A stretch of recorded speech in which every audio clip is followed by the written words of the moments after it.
Valence has been in my mind, in some form, for almost a decade now. Putting voices to those characters has been one of the scariest and most exciting things to date. Last episode, we told you all about our casting call. On this episode of Scoring Magic, we'll tell you all about our casting process.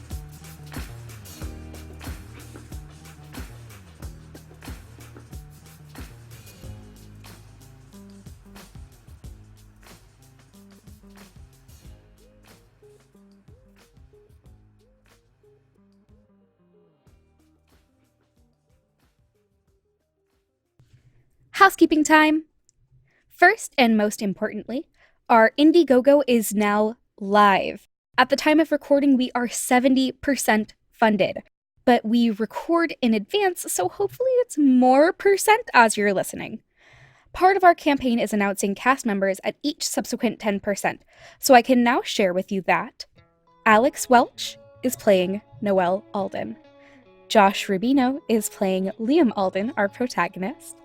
Elena Fernandez-Collins is playing Soledad Marquez. Giancarlo Herrera is playing Luis Acebo. Ishani Kanetkar will be playing Mahira Varma. David S. Deere is playing Richard Alden. And John Westover is playing Niccolo Salvi. You can, and should, still support us on Indiegogo if you're listening before September 30th, 2019. Please give us your money so we can pay Julia and our actors. We would really like to have some of your money. Today, we're going to talk about the actual casting process. When the casting call opened, we were pretty terrified that nobody would audition. Over the course of the month, we got a total of 346 auditions, which is a lot. But I think it's worth saying that almost all of those were for the characters that had the potential to be cast as cis white men. This didn't really surprise us, but it's worth saying. We had way fewer auditions for our characters of color and our trans characters. While the casting call was open, the three of us tried to figure out which order we would listen to auditions in. Initially, we figured we'd cast our Liam, our protagonist, first. Everyone else had to mesh with him given he's the center of the podcast. Something about that just didn't feel right though. We had so many Liam auditions and we knew we'd have to do callbacks. We wanted a Liam who could play off of everyone else, who sounded good based on everyone else. This meant that, eventually, we decided to flip our casting process upside down.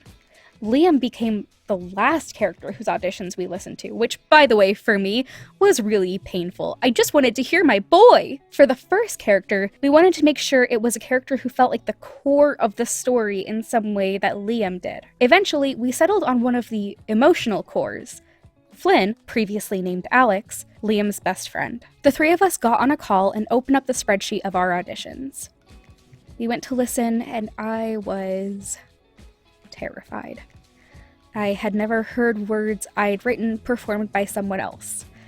I was terrified that if it was bad, I'd be furious, or that if it was good, I'd just be sobbing. I didn't know how to emotionally prepare for my big, dumb, emotional self. We listened to the first audition, and too old. He sounds too old for the role, yeah. Yeah. Like by a lot. Okay. So notes on that one, too old. He sounds, he does not sound young enough for Alex. Okay. Also, and this is not like a term, but not sunshiny enough. Yeah, legit. I feel like Alex has more effervescence to him. Mm-hmm. He's a little more bubbly. And it was pretty normal. Pretty normal. If the audition had been the one we'd eventually go with, my response might have been different.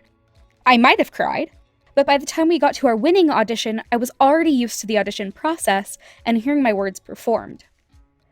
I still had a lot of feelings when I listened, but it wasn't quite as emotionally overwhelming as I initially thought. This is very cute.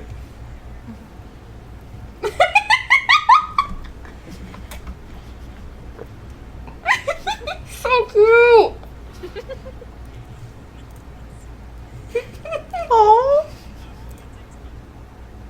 Oh, I like him. Yeah. Yep. Oh, the we don't need to go there is real good. Yes. I think this would be an extremely good foil for Liam's shit. Yeah. That The almost crying I- take that the other person did was good. I think this is a good foil for when Liam gets all, I'd be fine if I didn't exist anymore. Yeah, this was perfect. to Yes. me. This was Yeah. like Yep, I listened and I was like, that's Alex. This is Like, peak that's good Alex. work. Yeah, Yeah. I actually One second, for let the me see other the notepad. ones, I was like sitting at my computer, just like watching the screen. Mm-hmm. And for this Uh-huh. one, I sat back in my computer chair and closed my eyes just to like Yeah. picture Alex, and yeah, The bean! Yeah, I full on teared up. yeah. Casting Flynn was easy for us. And then we got to the other characters. Eventually, listening was just exhausting. As it should be. Okay, let's keep going. We can do this. Can we? We had to really prioritize saying no to the people who, off the bat, were just not the right fit for our characters. We wanted to give everybody a fighting chance, but sometimes when you listen, you realize this person is way too old or way too young, and there's not much we can do about that. It's good to keep in mind that for those instances, if you're casting, you can just skip to the next audition. You're not a bad person for doing it, you're just taking care of yourself. And you're taking care of the role that you're trying to cast. So, for instance, this was especially true for us when it came to Richard's auditions. We got a ton of them, and eventually just started putting the note "to baby" next to auditions where the person was, too baby, just way too young. On top of that, the sides we wrote were confrontational, because that's who Richard is. But this meant we essentially had to be yelled at across 44 different auditions. Listener, don't be like us. Make sure that the sides you write are all things you'll be okay with hearing over and over and over. Now, going back to crying again, because we all know I do it a lot. This isn't to say that no auditions made me happy cry. You better believe I happy cried. Like, duh. So this story is going to take a little bit of background. As we listened to our auditions for Nico, originally Finn, there was one audition that wasn't quite right, but something about it stuck with us. It was too refined for my trash son, Nico, but the actor really went there with improvisation. There was a trust and a willingness to be bold that we loved, and the timbre just sounded right, not for Nico, but for Valence. When we finally got to the auditions for Liam, we had a few choices that we really liked, but none of them quite hit. Remember last episode when we said we wished we would have added direction to our sides? This was the worst when it came to Liam. See, Liam's the protagonist, and it said so in his character description, but frankly, he kind of reads like an antagonist on the page, mostly because he thinks of himself as an antagonist. That meant that most of the auditions we got made a lot of sense when read in a vacuum, but they missed the mark completely for Liam as a character, especially based on his character description. Actors, when you're auditioning, please read the character description and read it closely. Still, if we'd taken the sides and added some direction to them to explain how we wanted them read, they probably would have been a lot clearer to everyone auditioning. That's our bad. When we sent out the new sides for callbacks, we didn't make the same mistake as our first sides. Not only did we include direction, we also sent along a collage of aesthetic inspiration for Liam, which you can now see on our Indiegogo campaign. We wanted to show that he's refined, minimalistic, macabre, and incredibly pretentious. This really helped our actors give something clearer and more solid to embody when sending in their next round of lines. We also took this time to make sure that all the actors in the callbacks would be okay with the emotional toll the role might take, along with some other questions about comfort in the role. We'd already expressed some of this in the casting call and audition form, but it was a good opportunity to give the actors one last chance to decide whether or not they really wanted to play through a panic attack or flirt with somebody during a table read. So, back to that Nico audition. After some talking, we realized that the refined edge might actually be a great fit for Liam, even if it wasn't a great fit for Nico. After all of this, we finally let ourselves see who the audition was for, and we sent him an invitation to callbacks along with the others. He sent in his callback, this time playing Liam instead of Nico. Here's my initial reaction.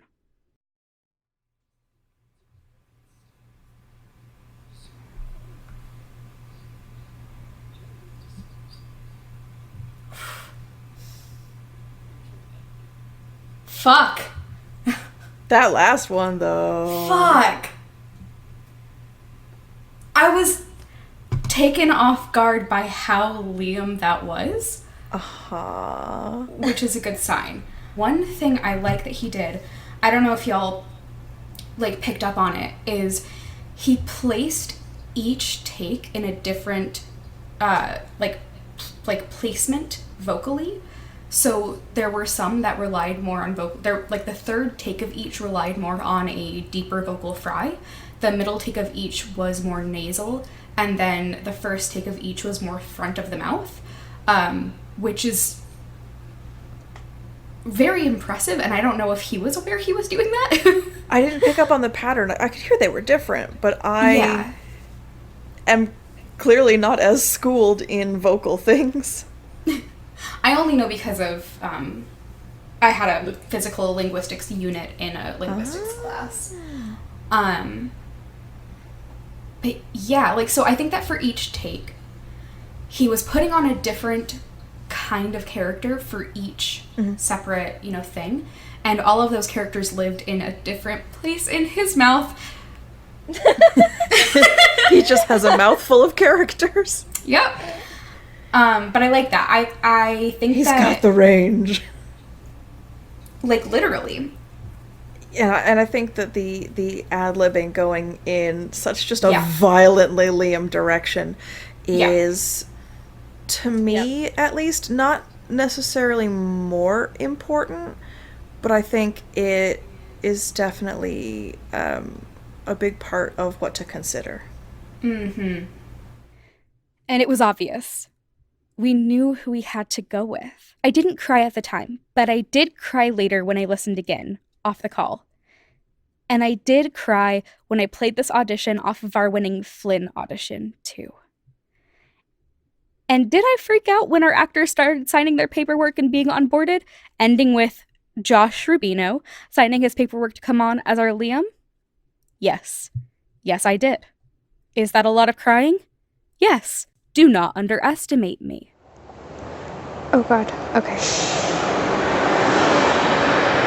Okay, so I am at my day job, and campus is really bustling today, even though it's summer. It's July 30th, and we just cast our Liam. And everything suddenly feels really real, and I'm trying not to cry, and I'm really stoked. But I had to slip out because I kept almost crying at my desk. Yeah, it's happening, and it just feels really good, and I'm really happy with our choice, and with everything. That's all. Our steps were pretty straightforward.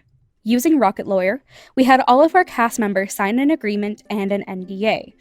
Word to the wise, if you use the consultant agreement on Rocket Lawyer, it includes an NDA. Don't you double the work like I did. Once they signed all the paperwork, we added them to a private Discord server so everyone could meet and hang out, and so that we had a central location for communications with them. Because we had all the data for our other auditions from our Google form, we used a mail merge to send specific rejection emails to specific groups of auditioners. The mail merge was a lifesaver.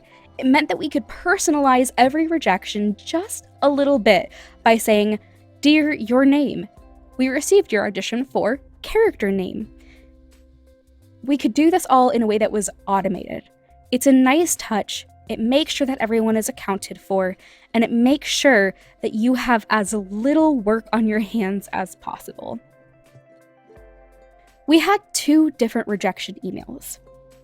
One rejection email was standard. Thanks for auditioning, but we're going in another direction. One rejection was a little more tailored. We're going in a different direction, but is it okay if we contact you about other roles? For everyone who said yes to that email, we've added their name to what we're calling our Rolodex, an Excel spreadsheet that we can access at any time. This is where we'll pull actors from if we need bit parts, and we have a lot of those, or for consideration as we write the next seasons. From that Rolodex, I already have some ideas for characters for the next seasons. We'll see. This way, we can keep track of everyone we really loved and try to find ways to get them involved. Highly recommended. Rolodex, top notch, get on it.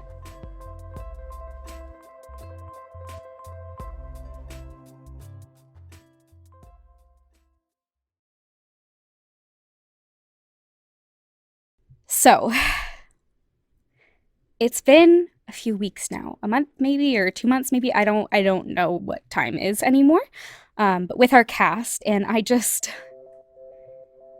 y'all, I just really love them. I really love them. I keep thinking about how I almost dropped this project so many times, and how I'm not only really making it, which is terrifying to talk about right now, but also really exciting. But I'm also making it with a team I love and respect and cherish so much, and we've become kind of this nice little family. I talk to them all the time, and I've made new friends, and people that I never would have met otherwise, or people who I only kind of knew, but now I consider really close. Okay. That's enough happy crying for now. Next time on Scoring Magic, we're going to talk to you about some nerd shit. Buckle in for some of the most important information about building a podcast collective: the money. Gonna let Anne take the reins on that one. I'm Baby!